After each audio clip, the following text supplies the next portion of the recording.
Hey everyone, today I want to ask a question that Moses asked of the people so long ago when he asked, "Who will stand for YHWH?"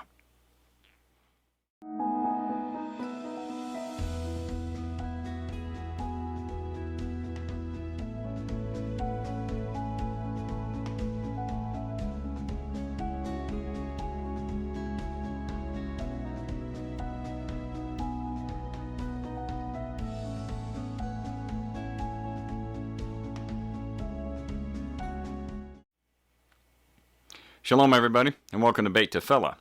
Elohim gave his Torah to one group of people, which is known as Yisrael.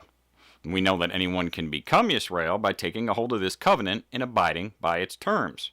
The Torah that Elohim gave us is the covenant, which can be likened to a marriage contract. Now, if you're married or if you've been married, you pledged your loyalty to your spouse, and that was understood beforehand during your engagement, before the wedding even took place.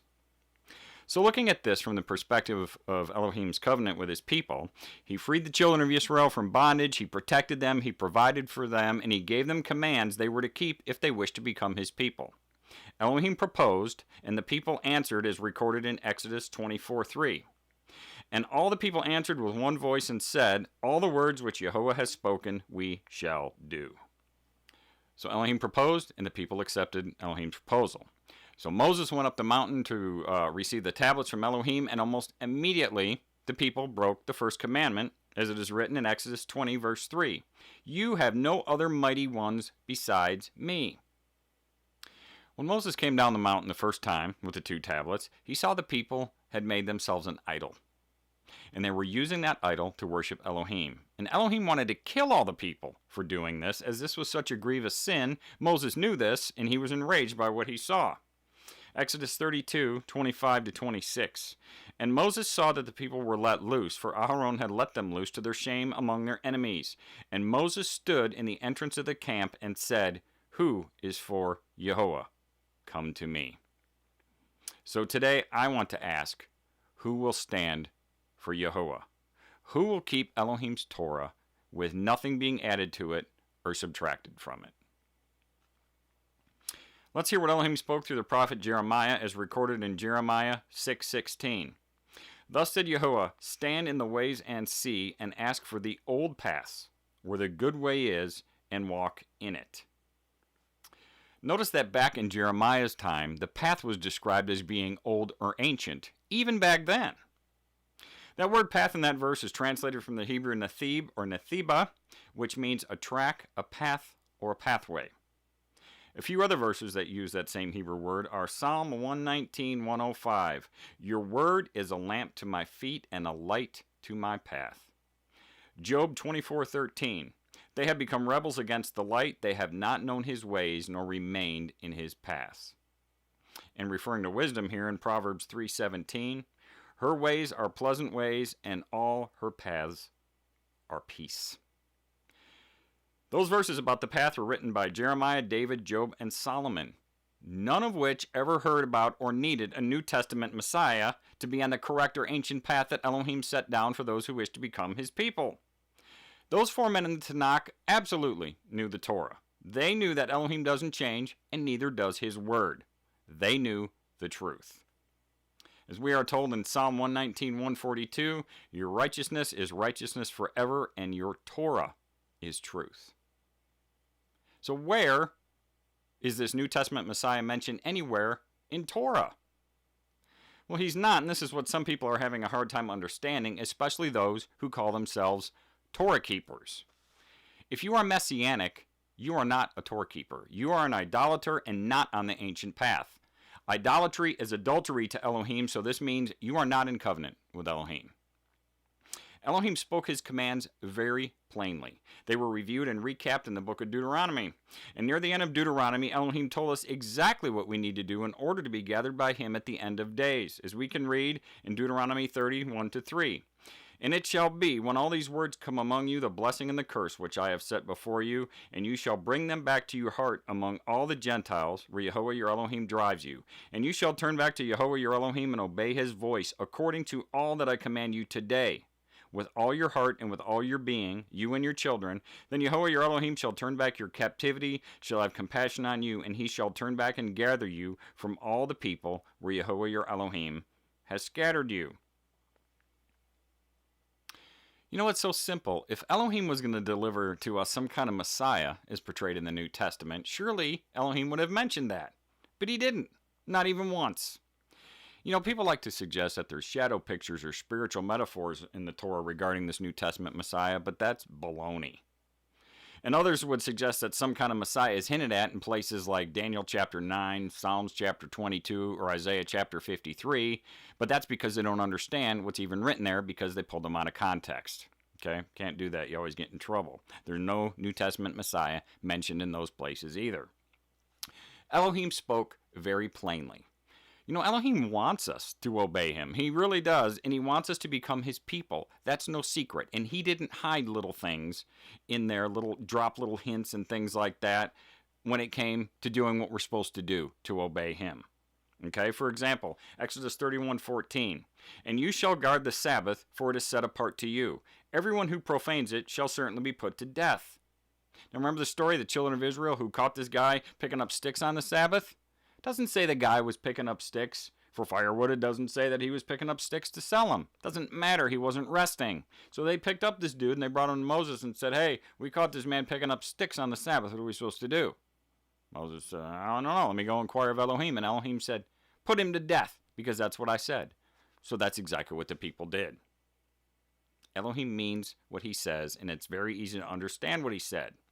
Like I said, he wasn't mysterious about it or leave little hints or shadow pictures or metaphors in the Tanakh about some kind of New Testament Messiah. He was very, very clear. He said there is no other mighty one but him. He knows not one. So there you go. Here's something else to think about where Elohim told Moses in Numbers 20 verse 8.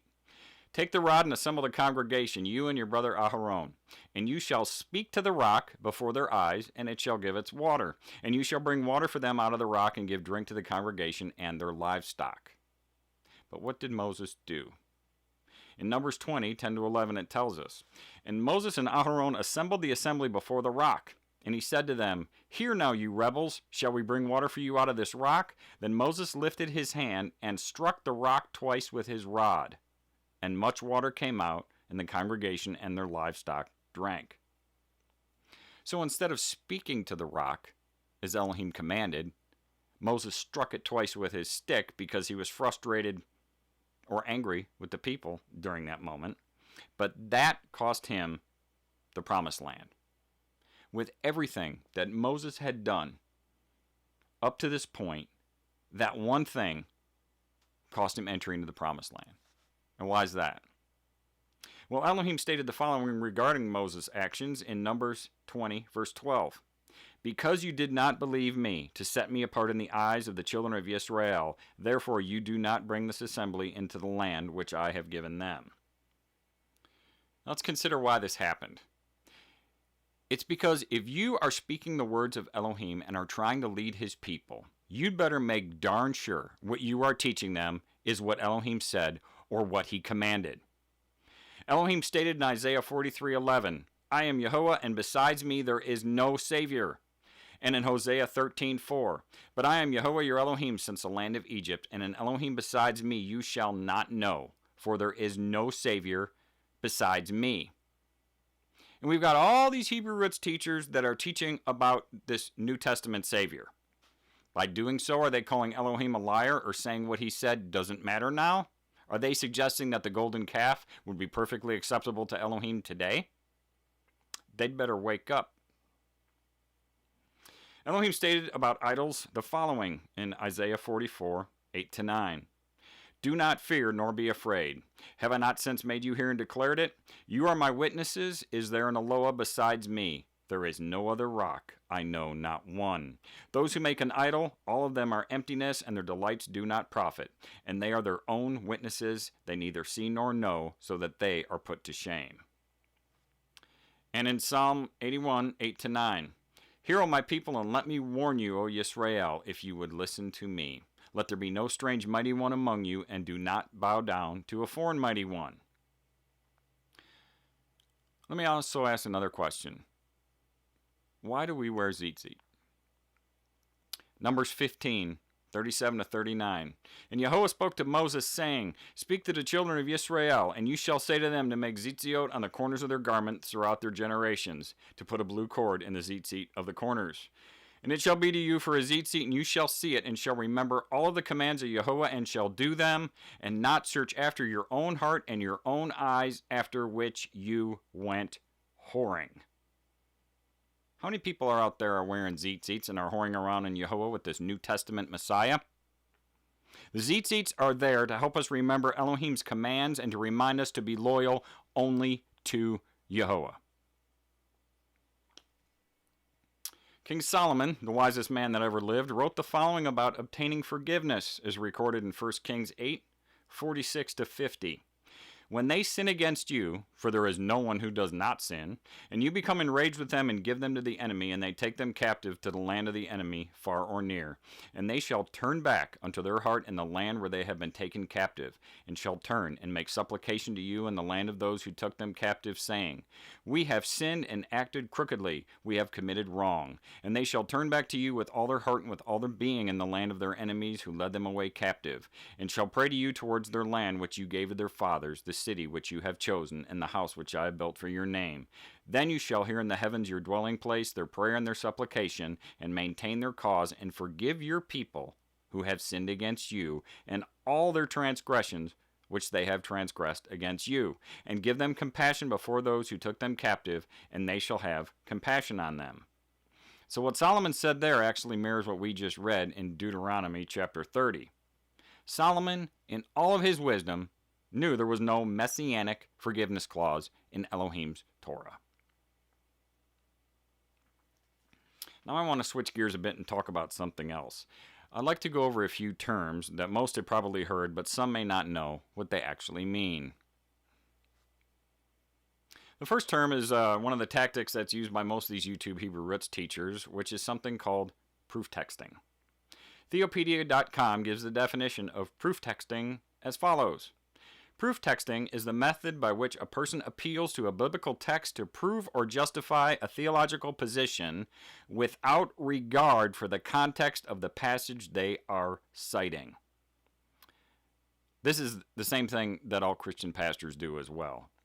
For example, using Isaiah 7:14 to somehow justify a virgin birth, because they're ripping it out of context instead of reading it in context. All the Hebrew roots teachers do this. Okay? All the Hebrew roots movement of today does this. They are all using proof texting to somehow validate their points. Whether they use Daniel chapter 9 or Isaiah chapter 53, it's absolutely clear that they pull things out of context in order to establish what they themselves believe and not what the word of Elohim actually states. And all their followers nod their head in agreement and cheer them on, as this is the same twisted type of stuff that they heard from their pastors in church, so they are very used to this bizarre way of thinking to try and justify what they already believe. It's as though their followers simply went from one Christian church to another, and somehow they think they have arrived at the truth. But all they're hearing is the same old spiel, but repeated by somebody under the guise of a Hebrew way now. Lies are still lies, even if they're told by somebody else. The second term is another tactic these teachers use, which is something called a logical fallacy. A logical fallacy is flawed reasoning. Strong arguments are void of logical fallacies, but people who are presenting a weak argument will tend to use logical fallacies to make their arguments appear stronger. They're like tricks or illusions of thought. Logical fallacies are arguments where the conclusion does not follow from the premise, and some of these teachers use these fallacies to give the impression that their objection or their arguments are valid. When in reality, all they're doing is skirting the main issue by telling different stories. These stories themselves may be true, they just don't pertain to the subject matter that they originally disagreed with. It's like a convenient way for them to argue and make a point about something else that has no bearing on what they claim to be addressing. The third term is an ad hominem attack, where a person disagreeing with someone will attack the individual that they disagree with instead of addressing the argument itself. Sort of like, if you can't attack the message, then attack the messenger. What makes these types of things scary is that these teachers are using these tactics to make it seem like their idolatry is sanctioned by Elohim.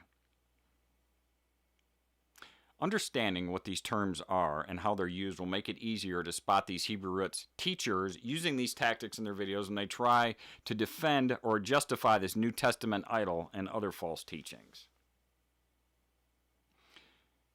I just want to say that I know many people are scared if they leave this idol of the New Testament, that it's going to cost them relationships and possibly even they will lose family members when they get shunned by them. That's not an easy thing to face, but there is a choice to make. As it is recorded in Exodus 32:26, Moses asked of the people a long time ago, who will stand for Yahuwah? The tribe of Levi set themselves apart back in the day from the idolaters, and this was recorded. Exodus 32:29, and Moses said, "You are ordained for Yahuwah today, since each one has been against his son and his brother." So even if this means that you are going to go against your son or your brother or your family members, what do you choose? Will you stand for Yahuwah? We are all being tested. Please consider what is most important to you. I hope this video blessed you. Shalom to all who are Yisrael and scattered worldwide in the dispersion. Everybody be blessed and have a wonderful day.